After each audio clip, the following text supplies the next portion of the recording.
సోమవారం సంగారెడ్డి కలెక్టరేట్ సమావేశ మందిరంలో నిర్వహించిన ప్రజావాణి కార్యక్రమంలో వివిధ ప్రాంతాలకు చెందిన 55 మంది దరఖాస్తులు చేసుకున్నారని తెలిపారు కలెక్టర్. ఆ దరఖాస్తులను సత్వరమే పరిష్కరించాలని సంబంధిత శాఖ అధికారులకు ఆదేశించారు. జిల్లాలోని వివిధ ప్రాంతాల నుంచి వచ్చిన ఫిర్యాదుదారులు తమ సమస్యలను జిల్లా కలెక్టర్తో పాటు అదనపు కలెక్టర్లు చంద్రశేఖర్, మాధురి, డిఆర్ఓ పద్మజ రాణిలకు విన్నవిస్తూ అర్జీలు సమర్పించారు. జిల్లా కలెక్టర్ అధ్యక్షతన నిర్వహించిన ప్రజావాణి కార్యక్రమంలో ప్రజా సమస్యల పరిష్కారంలో మరింత పటిష్టంగా వ్యవహరించాల్సిన అవసరాన్ని స్పష్టంగా తెలియజేశారు.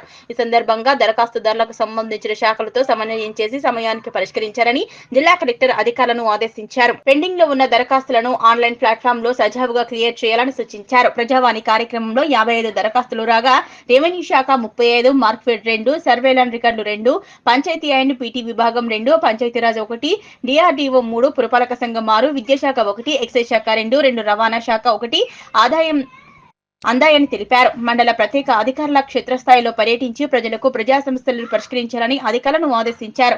సీజనల్ వ్యాధుల పట్ల ప్రజలను అప్రమత్తం చేయాలని, అందుకు అవసరమైన చర్యలు తీసుకోవాలని పేర్కొన్నారు.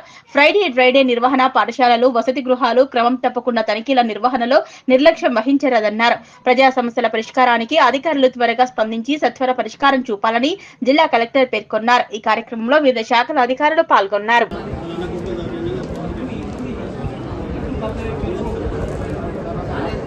Department